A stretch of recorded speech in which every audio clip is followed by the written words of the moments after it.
이 시간 함께 나눌 말씀은 출애굽기 23장 1절에서 2절에 있는 말씀입니다. 우리 다 같이 한 목소리로 봉독해 볼까요? 너희는 거짓된 소문을 퍼뜨리지 마라. 너희는 나쁜 사람과 손잡고 거짓 증언을 하지 마라. 다른 사람들이 다 악한 일을 한다고 해서 너희도 악한 일을 하면 안 된다. 다른 사람들이 다 거짓 증언을 한다고 해서 너희도 함께 거짓 증언을 하여 공정한 재판을 방해하면 안 된다. 아멘. 어느 기관에서 일종의 심리학 실험을 진행한 적이 있어요. 같은 공간에 대여섯 명의 대학생들을 모아놓고 초등학생도 쉽게 풀 수 있는 문제를 제시합니다. 정답은 객관식이고 답은 누가 봐도 뻔했어요. 첫 번째 대학생부터 답을 말하기 시작했는데 오답을 말합니다. 누가 봐도 답은 1번인데 2번이라고 말이죠.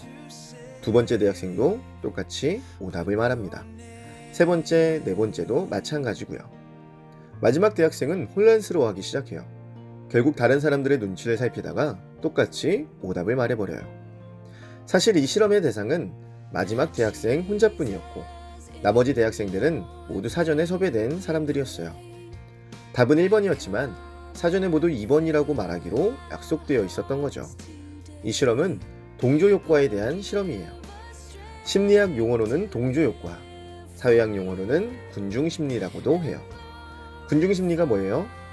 많은 사람들이 모여있을 때 나와 생각이 다르더라도 다른 사람들의 말이나 행동을 따라하는 걸 말해요. 어린 아이들을 보면 한 아이가 울음을 터뜨렸을 때 주변의 다른 아이들까지도 따라오는 걸 볼 수가 있습니다. 이것이 군중심리의 한 예라고 할 수 있어요. 오늘날 우리의 일상이 되어버린 온라인 댓글 문화는 이러한 군중심리에 휩쓸리기가 쉬워요. 무방비하게 노출되어 있죠. 한 사람의 댓글만 보고 모든 상황을 파악한 것처럼 그 사람의 말에 동조하고 이는 또 다른 동조자를 만들어내며 엄청난 파급력을 가져버리게 돼요. 언뜻 그게 무슨 큰일이라도 되겠느냐고 생각할 수 있지만 실제로 이런 파급력을 가지고 퍼지게 된 루머로 인해 한 사람의 자살이라는 끔찍한 결과를 낳기도 합니다. 그보다 더 큰 문제는 그런 루머에 동조하고 댓글을 달았던 사람들은 이를 대수롭지 않게 생각한다는 거예요. 그게 아니었어? 그럼 아닌가 보지. 등으로 쉽게 치부해버리고 말아요. 놀랍게도 오늘 말씀에서 이러한 상황을 예상이라도 했는지 정확하게 언급하고 있어요. 1절 말씀 함께 읽어볼까요? 너희는 거짓된 소문을 퍼뜨리지 마라. 너희는 나쁜 사람과 손잡고 거짓 증언을 하지 마라. 아멘. 이스라엘 백성들이 애굽을 탈출하고 약속의 땅 가나안을 가는 도중 하나님은 모세를 산으로 불러 십계명을 주시죠. 그리고 더불어 이스라엘 백성들이 지켜야 할 여러 가지 법에 대해서 말씀해 주셨어요. 오늘 본문은 그러한 상황에서 모세가 이스라엘 백성들에게 일러주는 다양한 법들 중에 한 부분을 발췌한 거예요. 소문이라는 것, 그 중에서도 거짓된 소문은 참 무서워요. 발 없는 말이 천리 간다는 옛말이 있을 정도로 입에서 입으로 전해지는 소문은 순식간에 퍼지기 마련입니다. 그런데 그런 소문이 거짓된 소문이라면 어떻게 될까요? 생각만 해도 끔찍해요. 더 끔찍한 건 그 소문을 나르는 사람들은 그 위험성을 크게 인지하지 못한다는 거예요. 오늘 말씀에서 우리가 마음에 새겨야 하는 것은 이겁니다. 거짓된 소문을 퍼뜨리는 행위만으로도 우리는 그러한 거짓 소문을 만들어낸 사람, 그런 나쁜 사람과 같은 사람이라는 거죠. 언젠가 이런 말씀을 친구들과 나눈 적이 있어요. 우리에게 눈도 두 개, 귀도 두 개이지만 입이 하나인 이유는 말을 함에 있어 더 조심하라는 의미라고 말이에요. 내가 잘 알지 못하는 이야기를 다른 사람들에게 전하는 행위는 정말 조심해야 해요. 나도 모르는 사이에 나쁜 사람과 손잡은 사람이 될 수 있기 때문입니다. 그런데 사실 더 큰 문제는 온라인이 아닌 오프라인상에서 발생한다는 거 아세요? 여러분이 친구들과 있다고 생각해보세요. 그런데 어느 한 친구가 그 자리에 없는 다른 친구의 이야기를 하기 시작합니다. 근데 그 내용이 그닥 좋은 내용이 아니네요. 그 친구를 흉보고 비아냥거리는 내용들이에요. 옆에 친구가 하나둘 그 친구의 말에 동조하기 시작합니다. 같이 흉을 보기 시작하는 거죠. 자, 여러분은 어떻게 하시겠어요?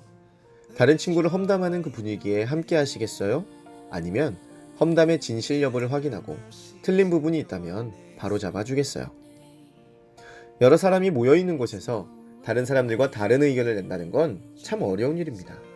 우리가 앞서 이야기 나눴던 것처럼 군중심리라는 것이 작용하기 때문이에요. 속으로는 이게 아닌데 하고 생각하면서도 왠지 나만 혼자 바보가 되는 것 같고 나만 이상한 사람이 되는 것만 같아 다른 이들의 의견을 따라가는 것이 군중심리입니다. 어느 심리학자는 이야기해요. 인간에게는 기본적으로 다른 사람들과 관계를 맺고 그 사람들 속에 포함되려는 아주 강력한 동기가 있다고 말이죠. 다시 말해 군중심리에 휘말리는 것은 우리 인간의 본능이라는 말입니다. 친구들과의 자리에서 쉽게 다른 의견을 내지 못하는 것은 그 친구들과의 관계 때문이고 그들 안에 포함되려 하는 마음이 강하게 들기 때문이라는 거죠. 2절 말씀은 이런 군중심리에 맞서는 우리의 자세에 대해 이야기하고 있어요. 함께 읽어볼까요? 다른 사람들이 다 악한 일을 한다고 해서 너희도 악한 일을 하면 안 된다. 다른 사람들이 다 거짓 증언을 한다고 해서 너희도 함께 거짓 증언을 하여 공정한 재판을 방해하면 안 된다. 아멘. 우리 안에는 참 다양한 본능들이 존재하죠. 인간의 3대 욕구라고 할 수 있는 식욕, 수면욕, 성욕도 이에 속합니다. 그렇지만 많은 사람들이 그런 본능에 따라 살아가지는 않아요. 그것을 적절히 조절하며 살아가죠. 필요에 의해 졸린 눈을 비비며 공부를 하기도 하고요. 필요에 의해 배고픔을 참고 다이어트를 하기도 합니다. 나와 생각이 다르더라도 많은 사람들의 의견에 따라가는 건 우리들의 본능이라고 할 수 있지만 우리는 그것을 얼마든지 조절할 수 있어요. 더군다나 그것이 우리로 하여금 죄를 짓게 만드는 그런 것이라면 더욱 조절해야만 하죠. 사실 군중심리라는 것이 나쁜 것만은 아니에요. 나는 별로 다른 사람들을 돕고 싶지 않은데 나를 제외한 모든 사람들이 남을 돕는 분위기라면 어쩔 수 없이 돕게 되는 것. 이것은 선한 군중심리라고 할 수도 있죠. 계속해서 강조하지만 문제는 거짓된 소문, 사실과 다른 이야기들이 만들어낸 군중심리에 휩쓸리지 말아야 한다는 거예요. 바라기는 우리 친구들이 여기서 한 걸음 더 앞장서 나갔으면 해요. 무슨 말이냐면 여러분으로 하여금 선한 군중심리가 만들어지게 하자는 거예요. 바다에서 잠수부 일을 하던 젊은 부부가 하루는 이런 생각을 하게 됩니다. 바다에 있는 쓰레기를 어떻게 하면 좋지? 저걸 어떻게 하면 다 치울 수 있을까? 이 부부는 매일매일 자신들이 할 수 있는 만큼의 바다 쓰레기를 치우기 시작했어요. 이 소식을 듣고 어느 기자가 부부에게 물었답니다. 당신들이 좋은 일을 한다는 건 알겠지만 그렇다고 바다의 모든 쓰레기가 사라질까요? 이에 부부는 이렇게 대답했다고 해요. 우리가 바다의 모든 쓰레기를 치울 수는 없겠지만 적어도 우리가 지나온 길은 깨끗해지지 않을까요? 이들의 선한 마음은 사람들에게 전해지고 전해져 하나의 군중심리를 형성하게 됩니다. 너도 나도 바다의 쓰레기를 치우기 시작한 거예요. 여러분, 섣불리 사람들의 의견을 따라가지 않는 것도 중요하지만 사람들이 여러분들의 모습을 따라오게 만드는 것도 중요하다는 걸 잊지 마세요. 저 넓은 바다의 쓰레기를 어떻게 다 치우겠느냐고 부정적인 시선으로 젊은 부부를 바라볼 때 그럼에도 불구하고 적어도 자신들이 지나온 길은 깨끗해지지 않겠느냐는 긍정의 행동을 보였던 젊은 부부의 용기가 우리 다드림 친구들, 선생님들에게도 함께하길 기도합니다. 사실 예수님이야말로 모두가 노라고 할 때 예스를 외친 분이에요. 자신들 유대민족만이 하나님께 선택받은 민족이고 다른 이방인들은 구원받지 못했다고 모두가 이야기할 때 예수님은 앞장서서 모두가 하나님의 자녀이고 자신을 통해 하나님께 나아가기만 한다면 구원받을 수 있음을 용기 있게 이야기하신 분이기 때문입니다. 바리새인들을 필두로 모든 유대인들이 율법의 노예로 살아갈 때에 그보다 더 중요한 사랑을 이야기하신 분이 바로 예수님이라는 걸 기억하세요. 그리고 우리는 그런 예수님의 가르침을 쫓아 살아가는 예수님의 자녀, 예수님의 제자, 그리스도인이라는 사실도 기억하시길 바라요. 우리 함께 마지막 기도문을 읽어볼까요? 공의로우시고 공평하신 하나님 감사합니다. 우리도 예수님을 따라 용기를 가지고 옳은 길을 살아가길 기도합니다. 다른 사람들의 말과 다른 의견을 내는 것이 쉽지는 않겠지만 주님, 우리에게 용기를 주시고 믿음을 더하여 주셔서 우리가 옳다고 생각하는 것에 용기를 내어 말과 행동으로 옮길 줄 아는 성숙한 주님의 자녀들 되게 도와주세요.